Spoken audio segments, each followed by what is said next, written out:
Today, we revisit the fearless journey of Chandra Shekhar Azad, the revolutionary who lived and died with unbreakable resolve.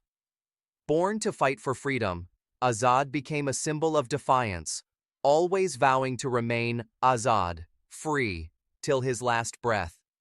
His daring actions and unyielding spirit ignited hope in countless hearts. Join us as we honor the man who became the face of resistance against oppression. Chandra Shekhar Azad, welcome. Let's start at the beginning. You were born Chandra Shekhar Tiwari on July 23, 1906, in the village of Babra in, then, Madhya Pradesh. Your parents were Pandit Sitaram Tiwari and Jagrani Devi. Tell us about your early family life and upbringing. I grew up in a simple Brahmin family. My mother, Jagrani Devi, was determined I become a scholar. She even sent me to study Sanskrit at Kashi Vidyapith in Banaras. Those were austere times under British rule. I was only a boy when the horrors of Jallianwala Bagh in 1919 shook me to the core. By 1921, when Gandhi launched the non-cooperation movement, even as a 15-year-old student, I felt called to join the fight for independence. So you were drawn into the freedom struggle very early. In fact, at age 15 in 1921, you were arrested by police in Banaras during a non-cooperation protest. What happened then? Yes, I was taken into custody for participating in Gandhi's non-cooperation movement. At my trial, I gave the magistrate a simple answer. I said my name was Azad, which means free, and gave my address as jail. The angry magistrate gave me 15 lashes for that insult. I bore the flogging with pride, declaring silently that not even pain could bind the free spirit of India. It was then that the name Azad truly became my identity. Gandhi suspended the non-cooperation movement in 1922 after Chauri Chaura, which disappointed many young activists. After that, you turned to more radical means. You met a fellow revolutionary, Manmath Nath Gupta, who introduced you to Pandit Ram Prasad Bismil and the Hindustan Republican Association, HRA. How did your role evolve in that organization? Meeting Bismil and Gupta was a turning point. Under Bismil's leadership, we gathered a band of dedicated youth ready to fight the British with any means necessary. I became an active member of the HRA and helped collect funds for our cause, often by daring raids against colonial authority. We felt independence required sacrifice. I vowed then, I would never let the British capture me alive, and I would serve India's freedom struggle with my life if needed. Indeed, the HRA financed its revolution through bold actions. One of the most famous was the Kakori train robbery on August 9, 1925. You were involved in that raid. Can you tell us what happened? Yes, Kakori was a pivotal moment. Ram Prasad Bismil led a group of us to loot the British treasury on a train near Lucknow. We took the stolen government funds to finance our revolution. The British quickly arrested many conspirators.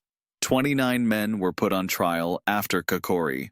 4 were hanged, but I managed to slip away and remain at large, as intended. I continued underground work, always on the move to evade capture. Then in 1928 came a plan to avenge the brutal beating of Lala Lajpat Rai by British police. Along with Bhagat Singh, Shivaram Rajguru, and others, you prepared to strike at Superintendent James Scott. What transpired? That year we conspired to kill James A. Scott, the superintendent responsible for Lala Lajpat Rai's death. On December 17, 1928, we carried out the plan in Lahore. Fate intervened. We mistook Assistant Superintendent John P. Saunders for Scott and shot Saunders dead. In the chaos, I also shot down Chanan Singh, a head constable who pursued Bhagat and Rajguru as they fled. It was a grave blow to the colonial establishment, and we made no effort to hide our deed. You certainly struck fear in the British. After that, the original HRA leaders were caught and executed. You were left in command, along with young comrades like Bhagat Singh, Sukhdev, Shiv Verma, and others.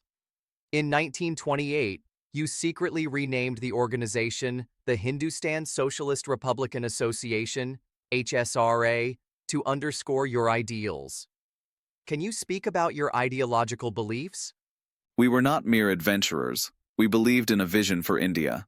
I read Marx's Communist Manifesto and even ABC of Communism to teach my comrades about socialism. I truly believed that India's future lay in socialist principles, where the wealth of our land would serve all people. We reformed the HRA into the Hindustan Socialist Republican Association in September 1928 to make clear that our goal was complete independence plus social justice.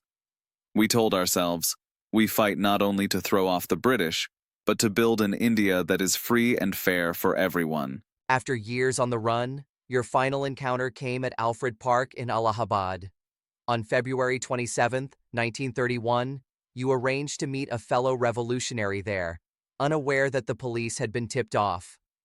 What happened in that last stand? It was a trap. The British CID surrounded me as soon as I entered the park. A firefight erupted. We fought fiercely. I managed to kill 3 policemen as I tried to defend us, but I was shot and wounded in the process. By that point, I had used up all my bullets. Remembering my vow never to be captured alive, I took my last bullet and shot myself in the head. I died free, as I had sworn I would. My friend Sukhdev Raj was able to escape, and my last thoughts were that the struggle would go on without me. You kept your word till the end. Though you died at 24, your legacy has lived on. Pandit Nehru wrote in his autobiography that shortly before your death he met you, and you even asked about the Gandhi-Irwin Pact. Many institutions now bear your name. And our cinema immortalized you.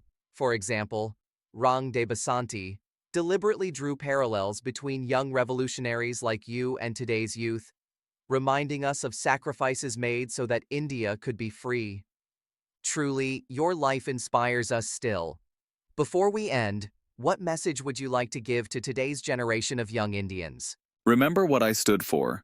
Complete freedom for India, no matter the cost. I took my last breath with the pledge to remain free. I want young Indians today to carry that spirit. Stay bold, question injustice, and serve the truth. Do not let the sacrifices of our heroes go in vain. The torch we lit must keep burning in your hands.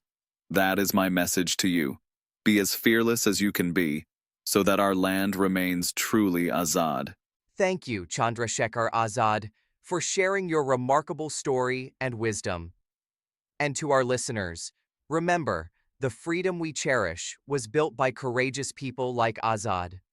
Let us honor their legacy by being brave, responsible citizens. Thank you. I am touched to be remembered and to speak to the new generations.